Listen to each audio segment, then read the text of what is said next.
Hey there, everybody. KB here, Karyn Bryant with you. Welcome to Tuesday Night Fistivities. It is the day after Valentine's Day edition. We're calling this one kind of the Lonely Hearts edition.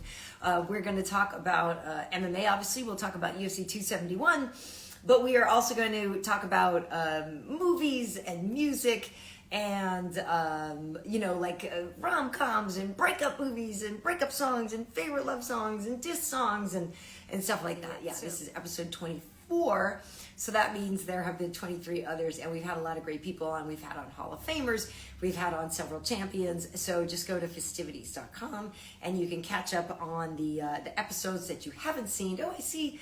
Oh, is it? Oh, perhaps. Oh, is he here now? Speaking of somebody we haven't seen in a while. Yeah, we haven't seen him in a while. He was probably out. I'm not sure, actually, if Valentine's Day is a good or a bad holiday for him. But ladies and gentlemen, welcome the man, the myth, the legend, 27 times Jiu-Jitsu champion, Renato Laranja. Hi, Renato. Hi. Did you know what time to start? Love knows no time. Okay, but we do. Well, And it says 7 o'clock for the festivities. It's 7 p.m. listen, you can't hurry love. No, you have to wait. Oh, nights don't come easy, porra. It's a game of shake. It's a game of give and take. It's a game of you give and I just shake. Oh. How you doing? How you feeling? Oh, better than ever. Love is in the air, porra. Yeah, You know that? It is. It Oh, is. God. What's with the corn cob? It's not corn cob, but what's with the pipe? What's with the pipe? Oh, I think you have a look going. Oh, this is how I'm relaxed. Like some people, I don't smoke a cigarette no more. Mm-hmm. So after I make love, I like to smoke a pipey, and I'm laying in my hub. Okay, you have a yeah. That's Just a nice. a Pierre Cardin. And When did they go I out of business? I like to relax, huh? I said, when did Pierre Cardin go out of business? That's very funny. That's very funny. I think you're thinking of Pepe Le Pew or something like that. Not a Pierre Cardin. Okay. Hey, how was your Valentine's Day? No, Valentine's Day is over for you squares, but for the heel people who know what the fuck is going on, this is the day for side chicks, as you know. And people what like do you myself. mean, as you know? I'm nobody's side piece. Well, you've been a side piece. You've been the side salad there a couple times. But for someone like me, I can be the main dish or the side piece, whatever. It don't matter to me, porra. So okay, but here's my question though: does the side piece? So do you go to CVS and pick up the discount Valentine candy that's left over for the side piece? Does she get everything discount? Nah, she don't get no candy. That's bad for that one. That's gonna hurt your teeth. What does the side piece get? She don't. She get the side. She get the main dish, for one evening, and she gonna get whatever she get for her. This ain't Burger King, caralho. This is Golden Caralho, not fucking Burger King. You don't get it your way and all that stuff. I thought Golden Corral, isn't that like a buffet? No, Golden Caralho. Oh, That's different. I just snorted. That's bad. Yeah. Probably not a good thing for girls to do. So, okay. So, a question for you. Well, first and foremost, I was telling everybody, unfortunately, Benil Dariush was supposed to be our guest tonight. Last minute emergency. He was unable to make it, and hopefully we can rebook him. And guess what? AKA side piece emergency. Don't let all the Christian stuff fool you, porra. He is the last guy to have a side piece. Exactly. That's the last one you expect. Just like Bill Cosby. Just like Bill Cosby. He was the last we expect. You saw the documentary? Ooh, not my Benny. I have not seen the Cosby documentary. I've heard it's kind of, what's your take? What's my take? I mean, there is no check. It's caralho. it's no his. All I He can tried say it is on a friend of mine. he did what? He tried it on a friend of mine. What up, Tyrone? I'm glad that that's all he did for her. Yeah, she didn't. It didn't work. Well, that's because, listen, if he don't get those goodies in there, he give you like the Valentine that have like says like, will you, have the different sayings on there. Mm-hmm. Only his don't have a saying. His is just a circle, and it's a quaalude. And he prescribed 2 of that ones. I'm telling you. I don't want to laugh because it's really not funny. It's dark. It's very dark. But I'll tell you this. What is interesting about the documentary, and I don't want to get off onto too much serious stuff here. Yeah, it's called Fistivities, not fisting you festivities. So listen, I guess that'll do for now. The thing that's interesting about that is they juxtapose all of the great stuff that he's doing, and then they show you whilst he's doing all these things, breaking these boundaries, doing these things that people idolize him for, love him for, and he's really great stuffs, and he's actually great for African American and stuff like that. Mm-hmm. At the same time, they show the timeline about how the fucked up stuff he's doing and that monstrous shit he's doing, and it really forces you to face that shit. You can't. It tear you in 2 different directions, and you can't ignore it. You can't. So it's like you're left with a more question than answer. I mean, you're sure about what he did, but yeah. You're not sure what to do about that. Like that he's no fucking good.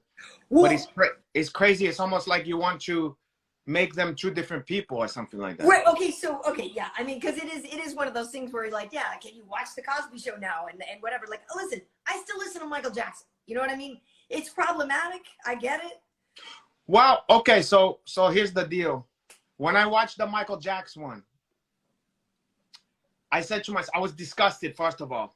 Then I said to myself, okay, I'm going to play in the morning when I have my coffee. I'm going to play, because I thought to myself, I don't think I can listen to this music, okay, anymore. But I thought, I'm just going to go by how I feel. So I put on the song, and I say, if I don't want to dance to it, I don't like it, I'm going to say, okay, I can't listen to this shit. So I put on Gotta Be Starting Something, Yeah. And then that shit started, I went, and I went, okay, well, I guess I'm going to have to compartmentalize this shit. Apparently passed the litmus test. Yeah, you definitely have to compartmentalize that. Because, listen, hey, knock it off over there, porra. Hoodie. Control your bitches. She's trying to dig a hole to China through the bed. She's digging like there's dirt there. She shouldn't dig on a waterbed, though, I don't think. No, exactly. You're gonna flood this whole fucking stuff. Hoodie, now. Hey. They still make waterbeds, don't they?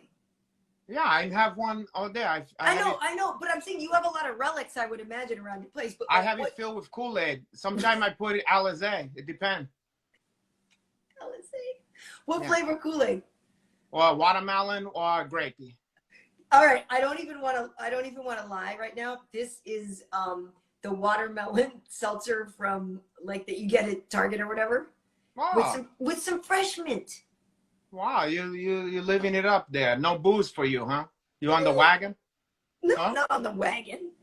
Just, somebody said I was looking fresh from the Valentine's Day D, and I just want to set the record straight that there was none of that last night. Valentine's D.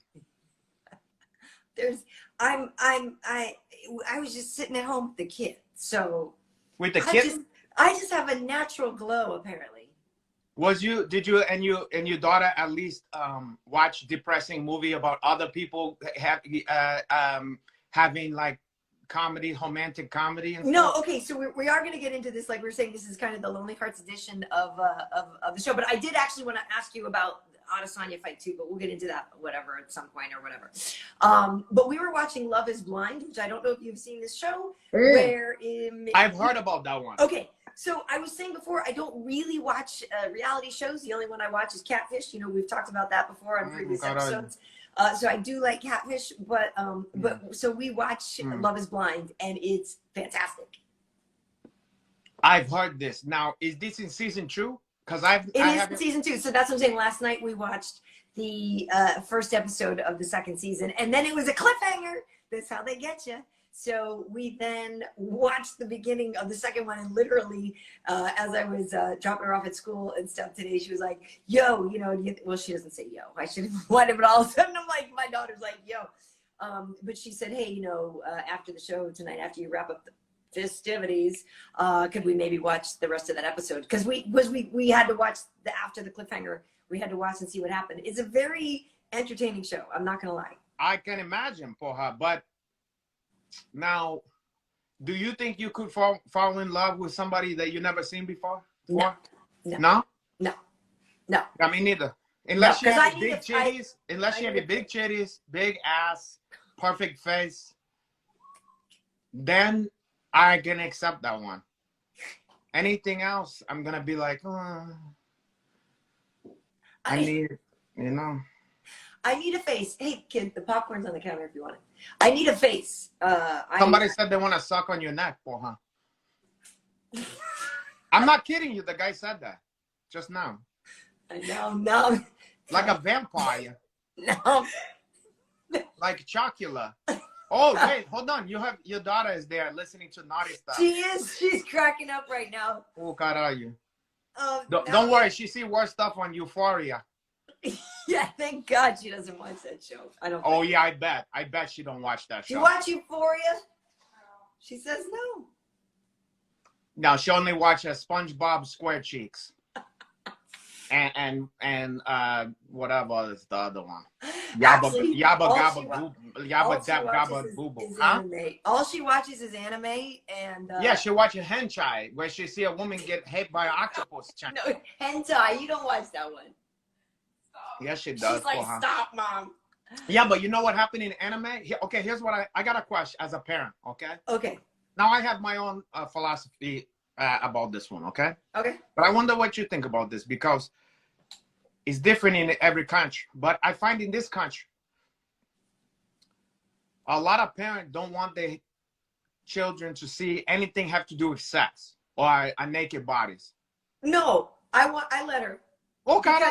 We shouldn't be ashamed of our bodies. Okay, it depends, though. I don't let her. We did insulate her. Like when she was growing up, she didn't see a PG movie until she was like maybe 11 and a half or something, right? Like some people take their 6-year-old to a rated R movie. No, thank you. I'm not that girl. That's me. So, I mean, that, yeah. Okay, but here's my question. So you said she don't watch that kind of stuff. Now, is that because she's not interested in that kind of stuff, or she's not allowed to? It depends on what you're. Because they show the whole penis on there. They show our penises on there. You know that? No, I don't. I mean, no, we're not. She's not. I wouldn't. I discourage her from watching this. I don't know. I don't let her like watch hard R movies. No, but I can't always. Okay, so here's my. Look at me like I don't have an eye on her. I'm not a smother. Okay, so here's my question. Okay, so you just. Mom, so we're setting this up now. So you don't let her to watch anything with a hard H. Yeah. Okay. Well, I mean, yeah, hard R. Okay. Now, here's my question here. So a lot of anime that I've seen have some of the most gratuitous violence that you could possibly see in anything. Yeah. Such as blood spraying like a geyser, people chopping heads off, eyeballs exploding, people getting chopped the long ways down and splitting in half. Now, my question, because a lot of parents seem to be okay with that more than the natural thing that was even the reason why they're born in the first place. They're even here. I agreed. So now I wonder, as a parent, what you think message that gives to people, where it's like you can watch people get cut in half, but no, that you're seeing a human dick. Well, okay, so I should say this. Here's the thing. So my daughter is an incredible artist. She drew this. Oh, God, are you? So this is why when we watch anime, and if she's watching something incredibly violent, we're like, oh my God, did you see how they drew that? Do you know what I mean? It's not, I don't care. That's not. But I don't think the violent, you're not attracted to the violence on the show. Like, she doesn't watch, and she doesn't even watch those kind of shows. Like, she watches different, I mean, Death Note is one that she watches, but she doesn't watch like hardcore violence. She watches AOT, and she watches, that's. So she never Demon watched Slayer, any of the classics? Slayer. She Those never are probably watched like Vampire Hunter D or. No, those are probably the most aggressive ones she watches. You know what I mean? And so, I get it though, but I don't want her to be ashamed of the human body. So I'm definitely one of those people who, yes, does not like, oh my God. Do you want her to be ashamed of the human? Do you want her to be ashamed of the human penis?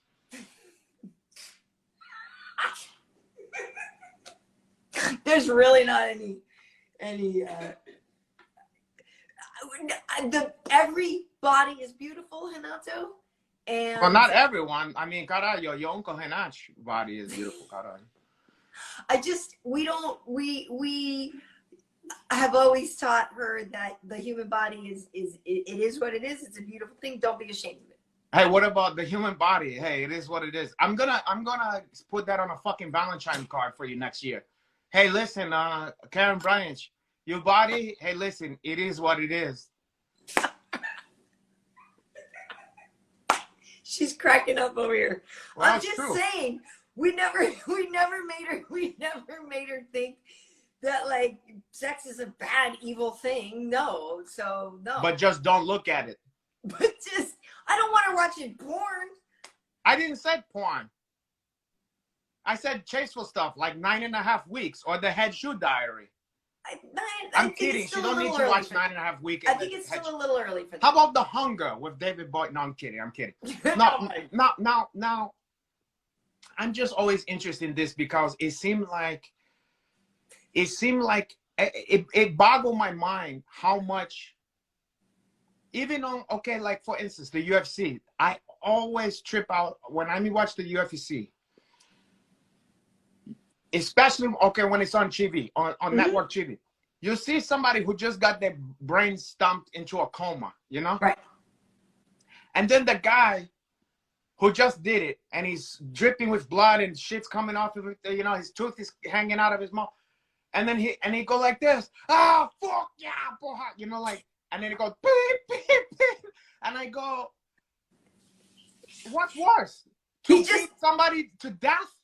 Or to say a fucking curse word. I mean, like, it don't make any fucking sense. I remember seeing Steve Mazzagatti warning somebody for bad language. I think it was Nick Diaz one time, bad language. He said, watch your mouth. Meanwhile, he's trying to knee the guy into the brain stem. You know, like, what? I agree. None of it makes sense to me. It doesn't make sense. It doesn't make sense. And then, I mean, listen, one more stops. Say I watch a movie on network TV, okay? Like, let's say it's Arnold Schwarzenegger. Now, they're going to bleep out the curse word, and then they also going to, if they show a woman's titty or something like that, like, for instance, they're going to, the chick with the 3 titty on Chorohiko. Mm-hmm. They're going to, of course, they're going to cut that out. Right. But when he put a big drill, an industrial drill through a guy's fucking bread basket, that's okay. Yeah. I don't understand that one.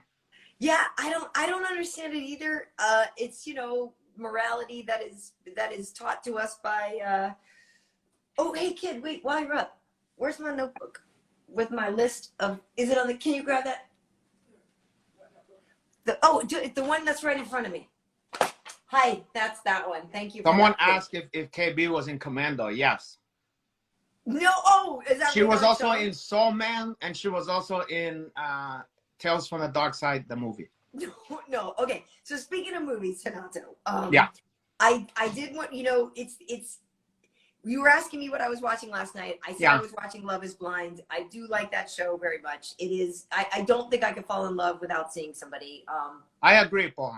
But I'm curious, you know, of what some of your favorite rom-coms might be. And my favorite rom-com. And so I have I've got some listed here. And I don't know if you want to just give me some and we can talk about them, or like we can go chit for chat. Okay. So I'll just start with my all-time favorite. Should I? Oh, well, maybe you should start with not your favorite, and then we work I'll up to that. I'll start with not my favorite. Okay. I'll start with one that everybody loves, and I love it too. Everybody loves When Harry Met Sally. Yeah, that's a good movie. Yeah, porra. I mean, you know, I'll go so far as I love. I mean, it's good. Yeah, I like the movie. Yeah. It's great. It's very quotable. It's a great movie. It's a great movie. I don't own that one, you know, but it's a good one. Okay, now now you go. Of that variety. Yeah, rom-com. I mean that of rom-com variety, that's pretty good one. I'm also like some of those teenage one. Okay, so let me 80s. look up.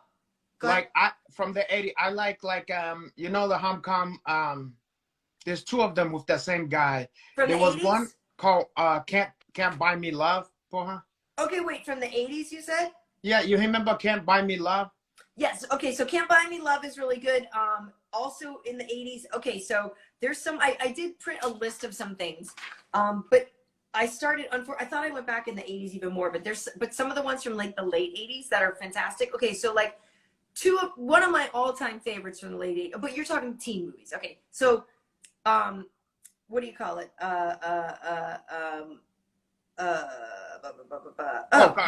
Huh? These 16 Candles came out in 1984. Okay. And that's one that has an asterisk on it for me, because that is one of my favorites. I'm sorry. Say again. Somebody was trying to call me. I said, so I on my list here, some of these have stars and asterisks next to them, and 16 Candles is one of them. And so that's from 1984. It's, you know, a teen movie. That's like one of the greatest rom-com teen movies of all time. Yes. You know what? I think I have to, that phone call fucked me up. Now my shit is up. Talk again? Okay, so I'm talking about 16. Okay, you're back. 16 Candles and The Breakfast Club. Okay, but The Breakfast Club isn't a rom-com. So since it's the day after Valentine's Day, we were talking specifically a little bit more about like rom-coms and or breakup movies. But 16 Candles is a fantastic rom-com, because in the end she gets they kiss on the table. It is one of those movies that I have seen a gazillion times. Oh yeah, I've seen that one a lot. That one and Pretty in Pink. Like Pretty in Pink I remember seeing 3 times in the movie theater. And then I've seen it. It's one of those that like I can't surf past it. Ducky with the shoes, like 16 Candles. I mean 16 Candles and Pretty in Pink like really spoke to me. Pretty in Pink was really for the girls. Like if you was a guy, you'll like it 16 Candle a little more, because there's more goofy shit in there. You know, there's more like it's less serious, you know. It's more just a lot of hijinks and fun and stuff. Well, there's more Farmer Ted, there's more comedy. There's more you know, what's his name was fucking Anthony Michael Hall. That's what I'm saying. Farmer Ted. He was amazing. Farmer Ted.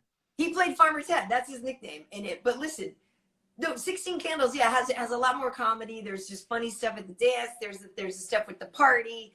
There's, you know, the stuff with him. My favorite scene in that movie is when he goes and Anthony Michael Hall has the date, and he pulls up to his friends and he wants to get the picture taken, and the 2 dorks come out and they have the tripod for the Polaroid and they take it in black and white. And he goes, you know, black and white would really capture the moment better. I 100% agree. Like, it's so damn funny. That scene is freaking gold. And then the picture that they take where you just barely see him overexposed, like, that's the best scene in the movie. What about that stupid shit? He could get away with broad comedy in that movie that don't make any sense, but it's still funny. You remember when, like, what's his name is there, the aftermath of the party, and then he's looking at the shit on the coffee table, and he's like, I mean, that's supposed to, he tried his shit, but it's fucking funny for some reason. Yeah. He's so good in that. He's so good in that movie. And by the way, what's his face is really hot in it, the main dude. It's funny because, you know, if you was to watch the movie that he came from before, he was you ever seen Vision Quest? Of course I've seen Vision so it's Quest. funny. He wore the headband. It's funny that he was kind of the outsider, kind of almost No, but I'm saying he wasn't The the hot guy fine in that. outsider. Huh? The fine outsider. Yeah, but that that's man not. has never That not wasn't. been good looking. That wasn't his. That I know his wasn't what they was character, going Vision for. Quest, his character is the outsider, but he's Yeah. gorgeous. Well, yeah, but he wasn't this kind of like he wasn't the hunk guy, you know. Yeah, he was. Matthew Modine was supposed to be the fucking hunk. No, he wasn't. The other guy was the hot guy. For you, he was, but I'm saying for most people, it's not the case. Matthew Modine, where I said, "Hey, look, should we go that way?" Right? Remember? Yeah. Yeah. Matthew Modine, I like him, Matthew Modine. Okay. So I'm gonna come. Okay, so we were talking 16 Candles, which is a great movie, and so I told you about it. I'm not gonna tell you my favorite yet, but here's a movie that I think you probably love, Renato. And it is a rom-com, and it's very funny, and I feel like this is probably one of the top rom-coms for dudes. Came out in 2005, The 40-Year-Old Virgin. Oh, yeah. I mean, shit, I wasn't even thinking about movies like this, but I don't even think of that as a rom-com, but porra caray. It is. I mean, if you want to, that might be the best one of all. I mean, that's what I'm saying. For dudes, I feel like that's probably if you're talking about for laughs, I mean, that shit. Oh, yeah, that might be. But then, okay, are we putting? Because I don't even put it in this, but maybe now, would you put Coming to America in a rom-com? Yeah, but not as much. Why not? Because I feel like it's more about Eddie Murphy playing the roles, and like I feel like it's. But it's 100% about him falling in love. You're right. But it's almost a fairy tale. It is. I guess but yes, I think of it just as a straight comedy before I think of it as a rom-com. And same with 40-Year-Old Virgin. Literally, I didn't make this list, you know, and like same for me. To me, I would have just said, put on a comedy movie, and if you said 40-Year-Old Virgin came up, I'd been like, yeah, it's a comedy. I would not necessarily have put it in rom-com first, but if we're subcategorizing, then I would have been like, well, yeah, actually it is, because they fall in love and it is a love story, and I'll check it. I love that fucking movie. It's fantastic. Like, there's nothing I don't like about that movie. I like the casting. I like the script. I like everybody. Like, it's gold. So that movie is flawless. That's like a 10 out of 10 for me. That's a great movie. I agree with her. Okay. My favorite is when she discovered that vagina model or whatever in his house. You understand? He had like something that belonged in an OBGYN fucking. It was like a structure. I thought he mostly had the action figures and stuff. No, but he also have like the kind of thing that would not be in a guy's place. It's like you would only see in a doctor's office. I know what you're talking about. I'm saying, but I don't remember that scene.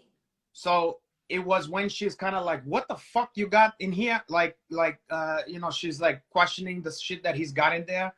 And then she see this. It's like a like a model of a fucking women's reproductive. I know. And she goes, "What the fuck you got there?" And he goes, "That's for medicinal purposes." That shit had me on the floor. And then the fact that whatchamacall gave him a compilation porno video he called Boner Jams or whatever. Oh god, Boner Jams. Well, because that's the thing. That's what I'm saying. The casting, like. Everybody's great. When what's her face in the store when she's just like offering to be his like. I mean, it's the dude so funny. The dude, the bald black dude in the store, that guy stole the fucking movie, huh? He used to be on Weeds, right? I think I interviewed him once. You know what he was on? Yeah, he was on a show Weeds when I worked for Showtime Championship Boxing. I remember interviewing him at one point and stuff, and like, yeah, no, he's. Was he cool? Huh? Was he cool? Oh, he was totally cool. Yeah. He was in so you know that shitty movie they made about fucking it was like a VH1 movie about MC Hammer's life. Yeah. He was MC Hammer for her. Oh no, really? Yeah. Okay. Oh yeah. Okay. Okay. To watch that now that you know that is one of the funniest fucking stuff. Yikes. Okay. So I'm going to tell you one more before I get to my very favorite rom-com of all time. This one is right up there. It's My favorite and this one are basically sort of parallel. Like, I really don't know if I like one more than the other, but I'm going to say right now that this one is in second position from 1987, starring Cher and Nicolas Cage. It's Moonstruck. Yes. Yeah, we talked about that the other day because of Vettori. With Vittori, right? We were talking about the Italian stuff. Snap out of it. Snap out of it. Moonstruck is absolutely fantastic. Again, it's another one of those movies where there's nothing I don't like. Like, I literally, it's one of those where I quote different stuff to myself and I'll be saying it to myself and like the doorbell will ring and I'll be like, it's Johnny Camerari. Like, I just like like, it's just, it's weird. Now, but Nicolas Cage was at like peak awesome Nicolas Cage at the time. Cher is, I think she's incredible. Like, I think she's a great actress. Yeah, Cher. She's a fantastic actress. She's one of those female singers that's just a great actress. There's a handful of that ones. She is such a great actress. Really, really, truly is. Silkwood, come on. But anyway, we're talking rom-coms. But so I like it. Mask. Is that a rom-com? Mask is so. No, she's great. No, she's great in that one though. Mask. But I got a question for you, real quick. Okay. This kind of movie, because we're talking about Valentine's Day now. Yep. I have a feeling that the movies that you're talking about is the kind that, like, you sit there with a box of tissue and a fucking Haagen-Dazs or like a frozen Gladja, whatever the fuck, bonbons, and cry and eat that one by yourself or your daughter, like a single mom with their daughter. Now, is that the same shit you would watch with a guy, like for a Valentine? No. So I'm saying, actually, the ones I'm telling you about are the ones I would watch with a guy. To be honest with you, my favorite quote unquote love movies are movies where the people don't end up together.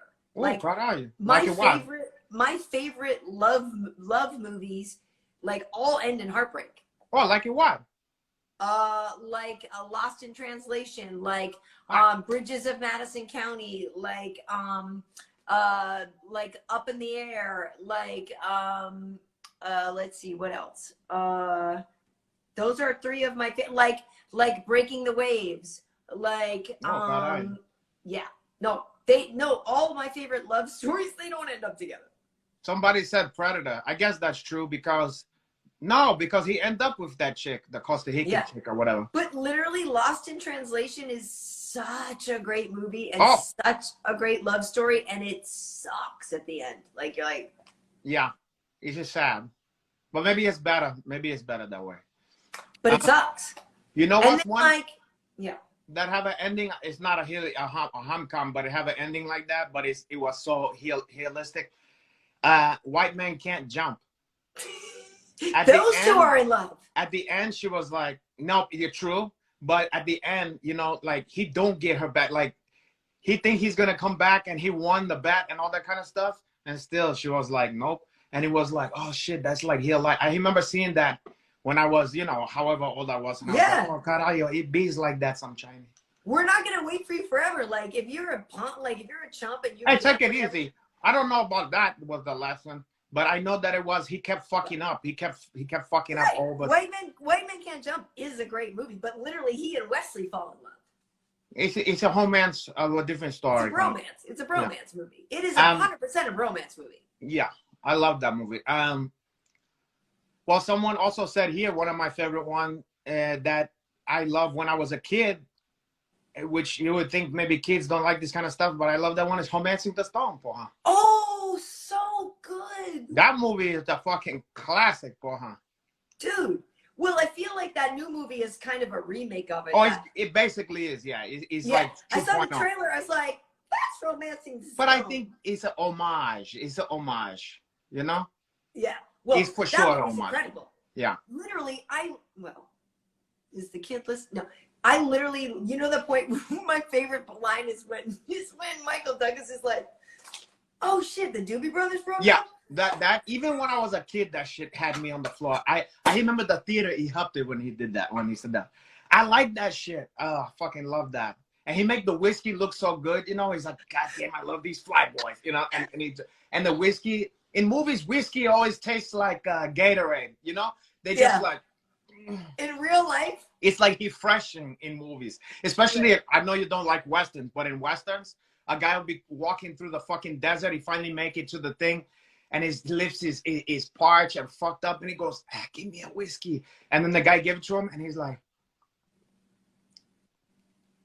you know, like, God, water you of know? life. Yeah, and you like God, that whiskey ain't gonna, you know, that's gonna be burning those chapped lips, God. But I do like the way it look in there. Yeah, whiskey is still is like a work in progress for me. I'm still trying to learn how to like it more. I like it, but it's still like I'm more of a vodka girl. But Romancing the Stone is amazing. Yeah, bell to bell. Awesome. And DeVito fucking steals every scene that he's in there. Unbelievable, unbelievable. Somewhere I'm in Danny DeVito's home movies. So you know how I like to tell stories. So anyway, when I worked for TNT, I used to work for TNT years ago, and we went to this thing called Show West where they would promote all the movies and things, and I would do a ton of interviews with people. And while I was there on the carpet, like doing interviews with people, Danny DeVito came up because I forgot what time was this. This was 1997, 6 and 7. And so Danny, whatever movie came out for Danny DeVito in 1996 or 7 is what he was there promoting. I mean, shoot, it might have been one of the, no, those were earlier. 96 anyway, or 7. Yeah, I don't know what the fuck would I'll he have have to been look on, doing. let me look on IMDb because I'll actually. It can't be something that good because I don't remember a great Danny DeVito one coming out in that. I know, I'll be able to figure it out. Oh, you know what it? No, you know what it was? He did have a great one. Get Shorty. Oh, it might have been it was Get Shorty because I interviewed Travolta too. Cause that movie. I mean, that's not a home. Why you could? It's kind of. It's not a romantic comedy. No. But you're right. It probably was because I literally I did this whole incredible. I mean, I got a whole other John Travolta story, but I digress. But okay, so let's look at Danny DeVito. But anyway, so I'm in his home movies because he came up to the red carpet and he was actually like filming us. Remember when people had like their little like when the camcorders first got like smaller. You know what I mean? And so like everybody had a little camcorder with them. And so he's there and he's filming everything. And so it's weird because somewhere I'm in his home movies, like somewhere I'm in Eddie Vedder's home movies too, from being at a Pearl Jam concert in San Francisco, like before when I was telling you I used to date that guy from Larry Collar, blah, blah. Anyway, and so like somewhere Eddie's got like pictures of me and I'm in it. It's weird to think of that. It's cool, but it's weird. Wow. Okay. So okay, yeah, you're right. Okay, here we go. So 1995 was Get Shorty. Oh, God. Space Jam, he was in 96. 97, he was probably LA Confidential. Ooh. Also Hercules, also Men in Black, also The Rainmaker, also he works. God damn, he works. Yeah.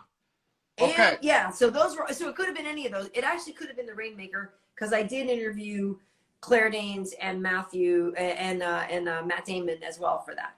Oh God, you probably put you hooks on into Matt Damon and Coppola. Oh, Matt Damon. Yeah. Get it. Oh, they would give. Yeah, I bet he'll give it to you. Well, I'll let him know. We got the Boston connection. We got the. I'm sure. I don't think it's as hard. Some women act like it would be hard or something like, oh, that guy could get it. Give it to him. He'll take that one.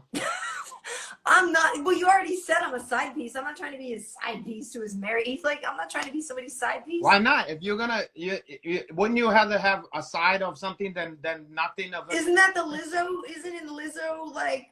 I do my hair. Wasn't she like? She's not trying to be anybody's side piece. I don't know. I don't listen to that fat piece.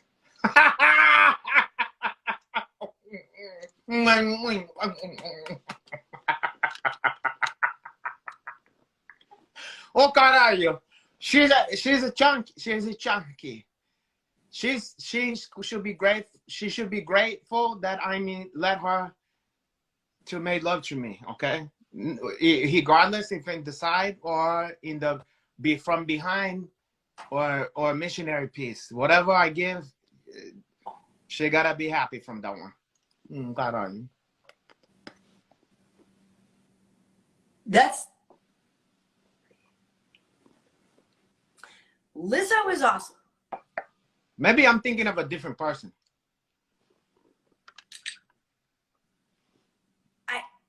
Which is the one that is chunky? She's a plus size girl. She's voluptuous. Okay. She's Hey, I never I don't turn down a chunky woman, but she's not gonna. It sounds like you do. No, but she's not gonna make any fucking demands for her. I'll tell you that much. I'm not listening to none of that stuff. Yeah. Do you have do you weigh girls in? No, I'm very, oh caralho, of the people that you know, I'm very liberal with my chunkometer or whatever you want to call it.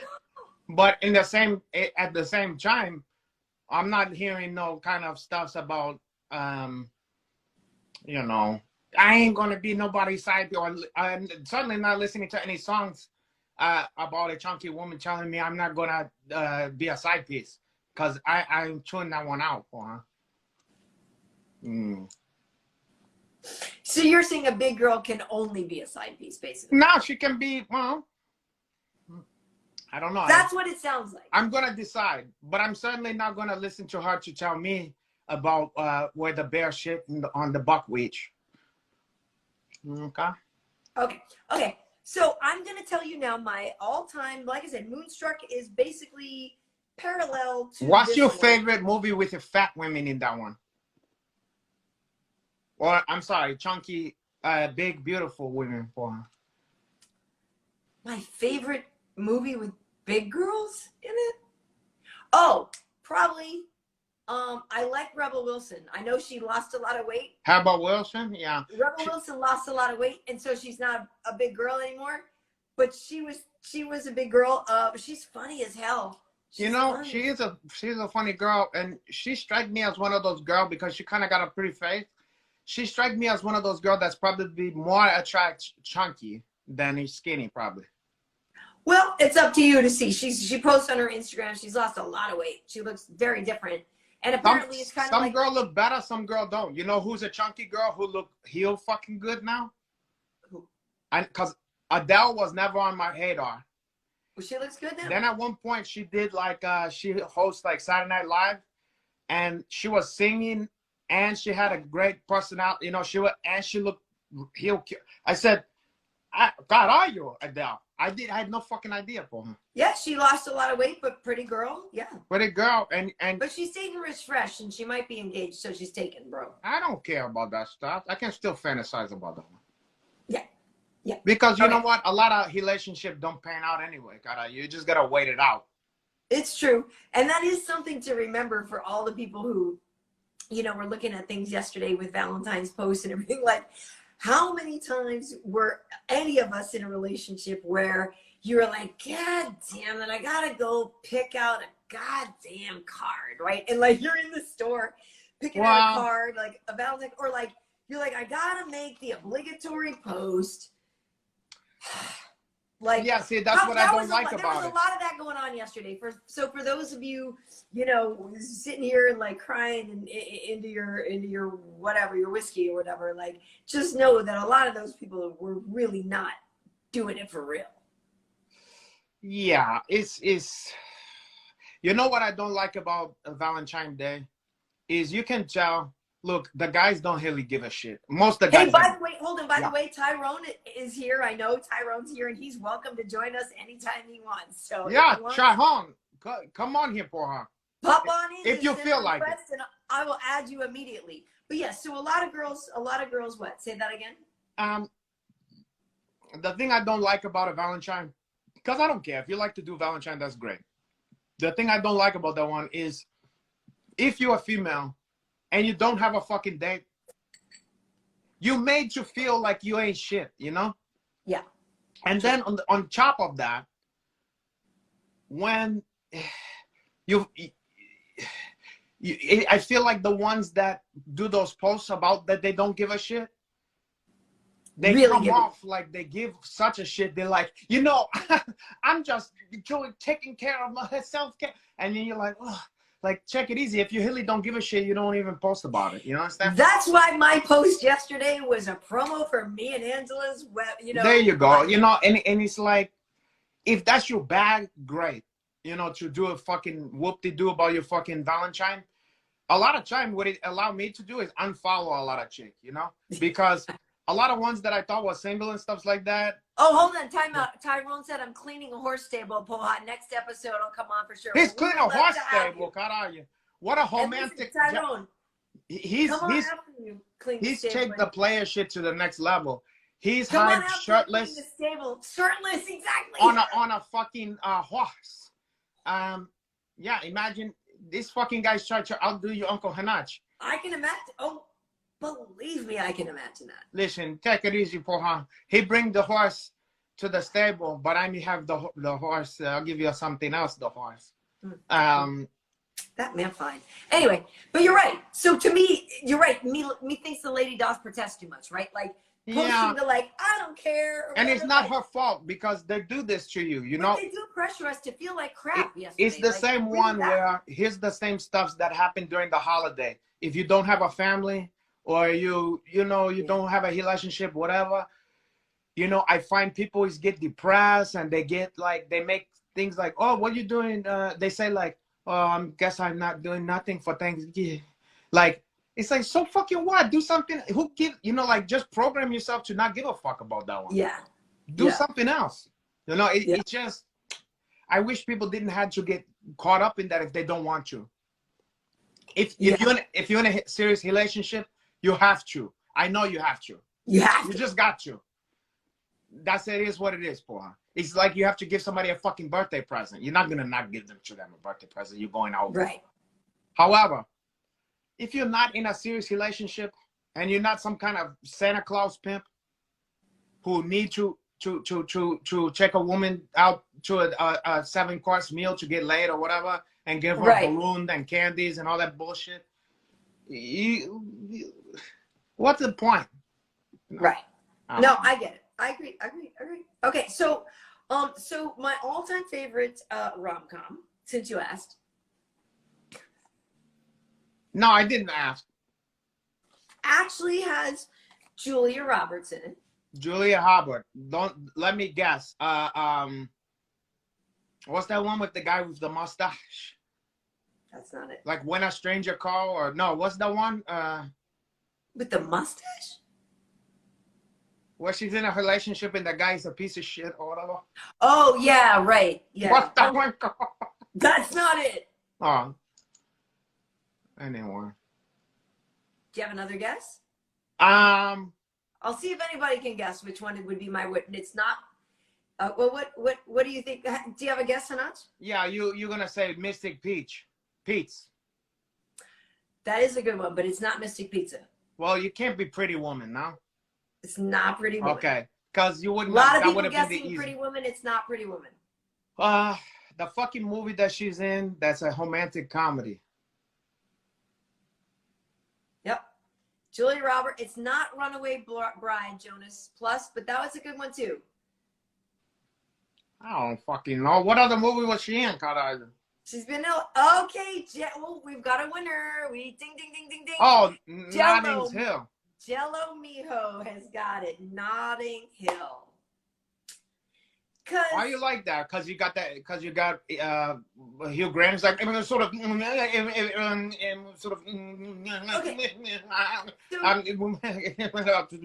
okay. I'll explain why. Okay. I am a reader. I can show you. Here's my bookshelf there with all my books, and that's only all that is cookbooks and Heater's Digest. That's nothing.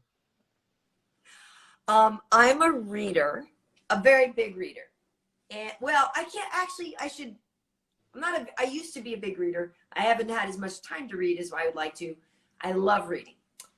I want to write a book one day. Okay, Carayo, don't give us the so anyway, so I'm saying, dance. so the fact that Hugh Grant, who is adorable in that movie, worked in a bookstore, Sort of Okay, bookstore. and the real key to the whole reason of this is the very first boyfriend I ever had was, wait for it, British.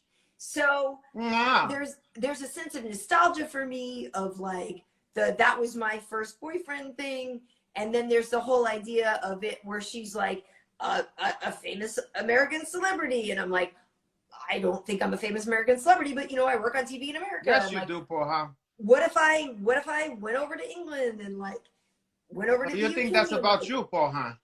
That's what I'm saying. I find So you're gonna meet a guy who talk like that, and he's gonna be like, sort of, he was prime Hugh Grant at the moment. Okay. Yeah, and getting then, busted for fucking Hook Latoya Jackson or whatever. I know, but listen, Essence Johnson. What was the fucking chick he fucked in the car or whatever? Oh, I know, on Sunset Boulevard. What was her name? She had a good name. I'm confusing the one that Eddie Murphy picked up. No, that's a different one. That was a. I know. I know. Shoot, now I gotta Google it. It was something good, like a, like a Essence Jackson or some. It was like. It was bad. It was out of a movie. Hey, and listen, Tim talking about Mr. Darcy. I do like Bridget Jones stuff as well. I'm not gonna lie, but Notting Hill is the one that really speaks. He was prime Hugh Grant at the time. He was incredibly adorable at the time. And the scene where he's sitting around and he's with his friends, and he recounts the story of how she said, "I'm just a girl standing in front of a boy asking to be loved," and they're all sitting there and they're like, "Okay, she did that, and you said no." Like that scene is like. It's great. Now that gets you going, and it get your Uncle Hanach like this. Look, that gets you like this. That get me like this. Really? What? It's very romantic and very sweet, and it's. Yeah. So am I, Paul. Oh yeah, somebody got it. Wait, you said it, or you found it, or they found it? Oh, what? Divine Brown. Divine Brown. That's it, right? Yeah, that's the name of my Johnson.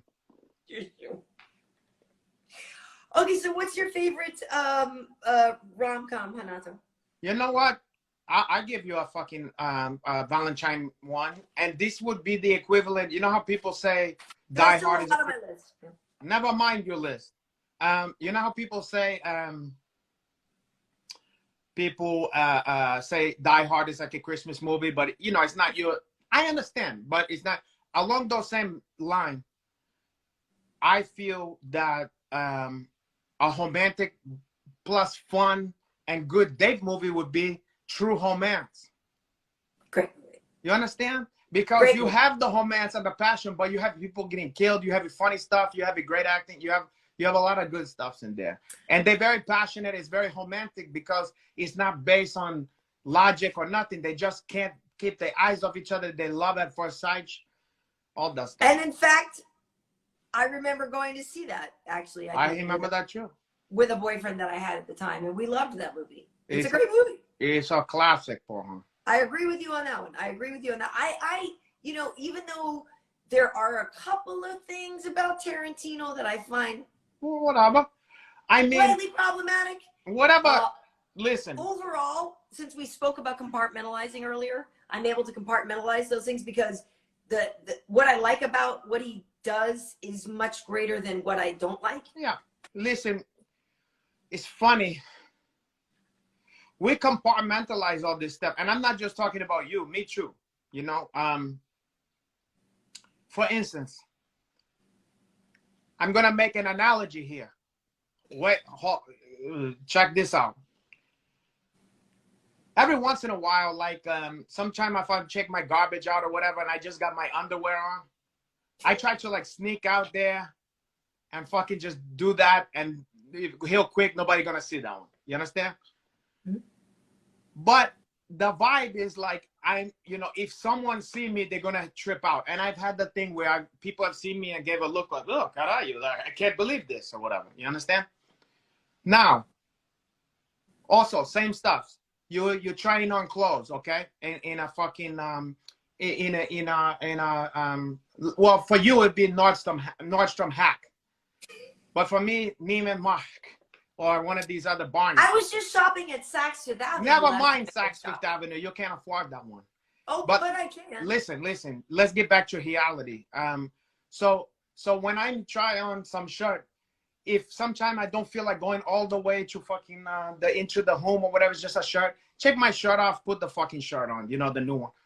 And then some people look like, ooh, that's distaste, or they drooling or whatever on that one. But they're making a big fucking issue about it. Now, cut to, if I was doing the same stuff at the beach, no one would look bad an eye. Yeah. So we get into our head, here this is okay, but here this is not okay. And we find this, you know, and I notice about myself, I do the same dumb shit too, okay? Mm-hmm. But I just try to notice that stuff, okay? So it's like, okay, for instance, yeah, there's some stuff, sure, even myself, who's, I'm not a very, you know, I'm not the most politically correct guy in the, you know, I had noticed. Okay?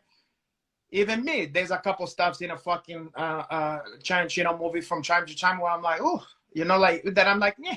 I take it or leave that one. Because but he loves I understand. I don't want to get into a whole fucking, there's a can of worms here that we're not going to be able to put it back in the fucking. And he loves saying it. I understand. But hold on here. Now, on the same token, there's happers that we all like. Mm-hmm. I mean, some of the fucking shit that I listen to, sometimes a guy talk about smacking a bitch or whatever the fuck he's doing. Now, do I, you know, is that something that I think you're gonna be smacking it? No.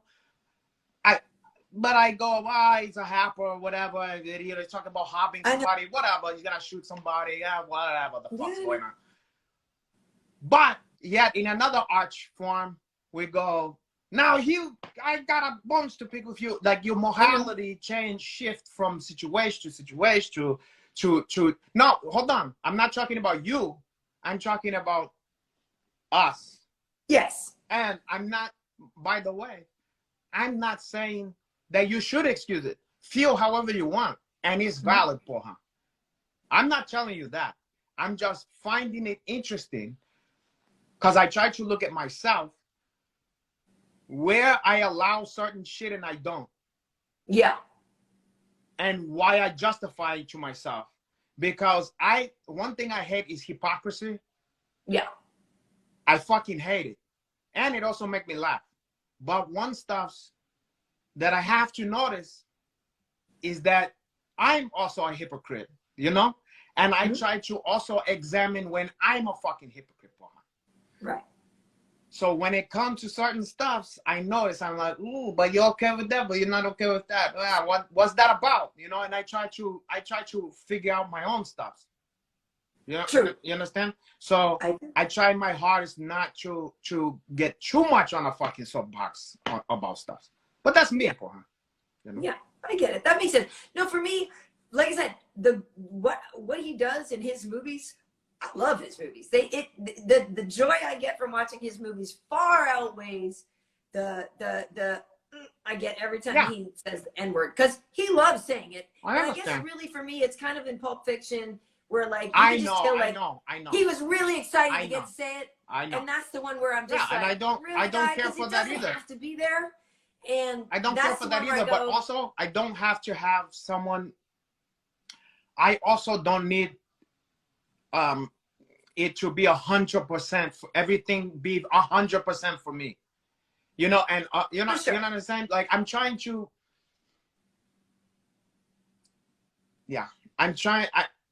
I understand because I feel the same exact way you do about that same exact part. And I was just watching Pulp Fiction the other day, but I'm also trying not to throw out the baby with the bathwater. Right. You know, and I think that I'm capable of not liking something about something and being vocal about that without, you know, throwing out the baby with the bathwater. I don't have to throw it, right, exactly. I don't have to tear the whole house. I can still enjoy that movie. And you know what? There's a certain song where the song is dope and then the bridge comes and you go, ugh. Right. this shit, why couldn't it just stay like that the whole song? And you go, ugh. But I still like part of this fucking song, you know, or your religion. You know, a lot of people is like a certain religion. I don't want to name any particular ones, but people like the stuff about loving thy neighbor. You're like, yeah, that's good. But then that's when it's good, like stone your wife to death for sucking her teeth at you when you told her to take out the garbage, and then you go, well, I don't like that one. All right, well, you know, then don't fucking, you know, don't, you know, you gotta check the grain of salt. It's tough. Hey, speaking of music, Renato, believe it or not, even without our guest, you and I have yapped for a while. It's about 11 minutes past 8. Usually we kind of wrap it up by now and we start to take it over to thefestivities.com. Oh, it's going to get even more. It's going to get a lot more spicy in there. Yeah, so we take it over to festivities.com and or youtube.com/Karyn Bryant, where we have the Tuesday Night Festivities after party. There is a link for the after party in my stories already. So if you're seeing this here on YouTube, I mean on Instagram, you can just scroll into a previous story and you will see the link and it'll take you directly to it.